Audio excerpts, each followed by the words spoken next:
Ladies and gentlemen, we have the pleasure of Brett Anderson and James Dean Bradfield tonight. Manics and Suede are off on tour next year. It's next summer. Llangollen, Dublin, Cardiff, Edinburgh, Manchester, Leeds and London. First of all, how did this come about? I'm fascinated.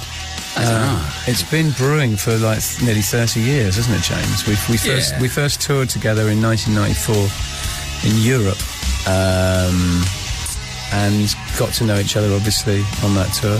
Then we did a tour of the States last year, and that seemed to go quite well. And so we thought we'd keep pushing our luck until... Took a 20-year break in between tours, didn't we?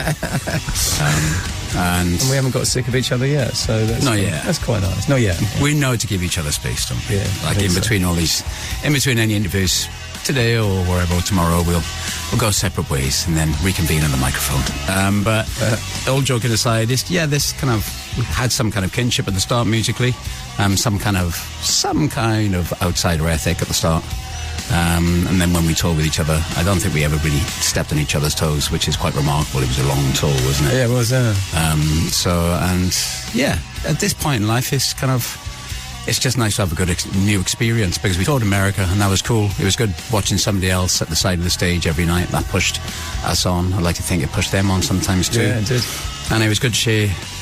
We have our audience do kind of like cross-pollinate with each other a tiny bit. It just seemed like a good idea. I did wonder that. I did wonder if there was ever going to be sort of a Manics fan who was like a super Manics fan who just wasn't a fan of Suede, or the other way around, just a Suede head who was massive on... I'm sure there is, but that's part of the kind of challenge of playing these shows, is that there's always going to be the odd fan that, you know, you can kind of sense them sometimes on the front row, and they kind of like, you know, not interested. But it's then sometimes you can that can be a focus point, and that can be your motivation to kind of like convince them almost, like to, in a kind of like, you know, with missionary zeal, you know, converting them.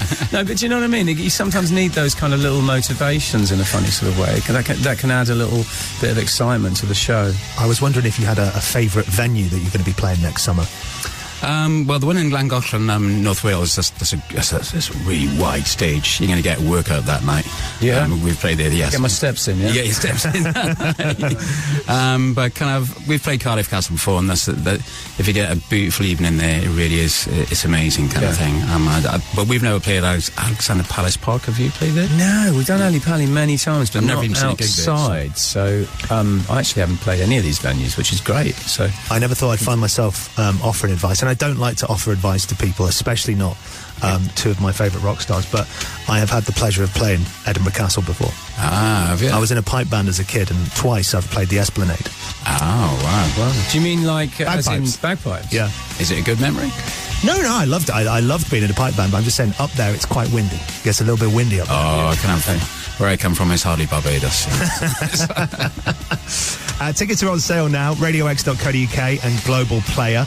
Obviously, we're going to play some songs from the Manics and from Suede tonight. Is there a preference? Who should we play first? Go Suede first. Okay, the gentleman, James. Here we go then. This is Suede on the Radio X Evening Show.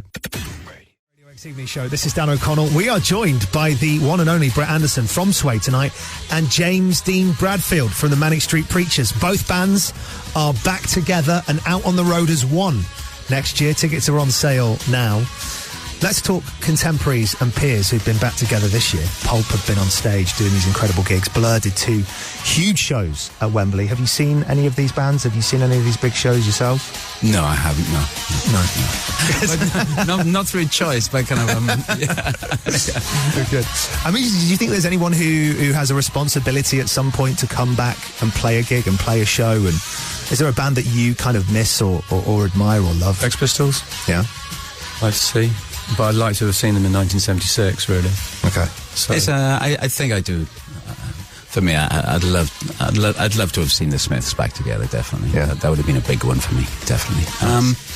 I think the secret is not splitting up. See, we haven't split up yet. Yeah, exactly. Yes. Well, what's the secret? What is the secret sauce? What's the juice? I think it's if you have an argument, just sleep in it and just let it go. But we did grow up with each other, myself, Nick and Sean, and of course Richey. You know, we all grew up in the same valley, went to the same schools, went to the same discos. That's pretty rare, you know. So for something to break you apart, it's got to be something that's extraordinary. kind of thing. And you just learn to have arguments and let them go. And myself and Sean, you know, we're virtually brothers, we're cousins. We've known each other since year dot, spent every weekend with each other from the age of 1 up to a certain age. And, you know, I suppose that would be where myself and Sean can have an argument, you know, to step back because it's blood, kind of thing. And you just got to step back sometimes. It's kind of interesting. I was thinking you could just apply that to a marriage as well. If you're ever in that situation with a partner, it works. It works. It would work equally well there. It's like any long-term relationship. It needs needs maintenance, and it needs, you know, you need to treat it with respect. I think as you get older, you know, that becomes more apparent. You know, I mean, with Suede, me and Matt are very, very old friends. We went to school together and stuff, and that's sort of possibly the kind of like the core of the band.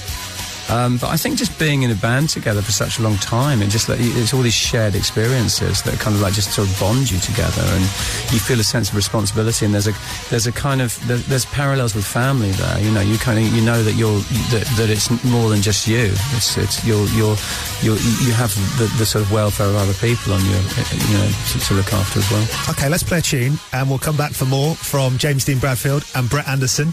Suede and the Manics are back on tour next year. Well, here's a band who, James, who knows, maybe at some point we'll get a Smiths reunion. This is Big Mouth Strikes Again on the Radio X Evening Show. This is the Radio X Evening Show with me, Dan O'Connell. We are delighted tonight, joined by James Dean Bradfield and Brett Anderson. Manics and Suede on tour together next year. The tickets are on sale now at radiox.co.uk. James, I know the Manics are working on a new album. Is there a plan for the future? We've slowly commenced work on a new record, and I'd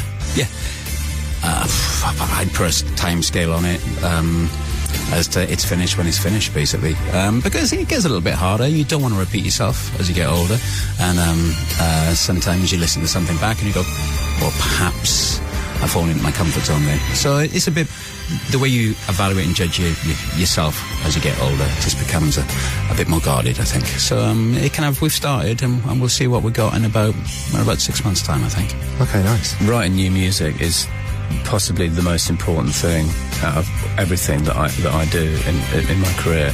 Without new music, that for me is the generator. That's the motor that makes the whole thing move along. And if it wasn't for Suede releasing new albums, I don't think I'd want to just be touring old stuff. It has to feel like it's going forward somehow. There's a debate in the Radio X office at the moment. We were talking earlier on about the idea that was it Blur's pop scene or Suede's the Drowners started Britpop? Have you ever had an opinion on that? Well, I don't know. Who knows? What do you think? When people talk to me about Britpop, they always say Suede were one of the most important bands who aren't necessarily given the credit for being that band. I'd say that the debut Suede album is the first Britpop album. That's what I'd say. James, do you have any memories of those times in the 90s, sort of coming of age and coming through the music industry and being a front man, being a rock star, being that person? I remember a lot of it vividly because it's in marked contrast to what everything is now. You know, I remember just being obsessed with the music press. I used to get Sounds, Melody Maker, Enemy. I used to buy them all every week. Then Sounds folded and Melody Maker folded, and there was someone I used to buy all the music press. I loved it. I grew up in the music press. It was a connection to the outside world for me when I was growing up in the valleys in Wales. And I remember just still religiously buying CDs, and you know, the biggest conversations on a Friday night in the pub would be, who's on the cover of Melody Maker? Who's on the cover of the Enemy? So I remember it because it was so different, I think. Yeah, it was a real part of kind of culture when I was... the press, the weekly music press. It was, Tuesday, whenever it came out, I used to rush to the newsagents to get it and read it covered. It was kind of like a Bible. Well, there was a stall on Oxford Circus was always the first place in London. The stall in Oxford Circus was always the first place that got the Enemy. Right. Yeah. So, like, you know, you just you conveniently be there on the day kind of thing just to get it. Kind of thing. So it was cool. I can see how important that was to you and how special that is as a memory. We are going to have more from Brett Anderson and James Dean Bradfield next on the Radio X Evening Show. This is the new one from Blink. This is One More Time, album out this week. Strangers.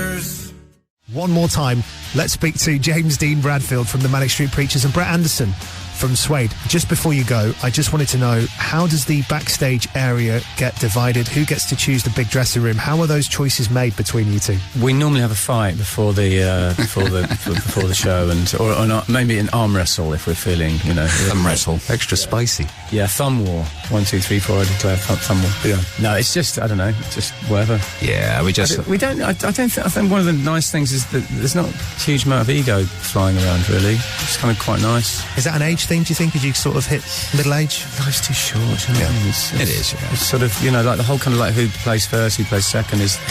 We're kind of quite easy about it, I feel. It feels like we just get on with it, I can't remember. It is, I can't remember a crossword with each other one back in 93, was it? Or 4? Yeah, 94, isn't it? Yeah. And so sometimes you just know that kind of there's a rhythm there, there's a rhythm in the air, and you just go with it, and that's nice, that's good, And usually, the places we're playing, you can divvy out the big rooms easy, There's enough big rooms for everybody. The tour is in June and July next year. Tickets are on sale now. RadioX.co.uk. Brett, thank you so much for coming in. James, thank you, and go and get your ticket now. Radio X.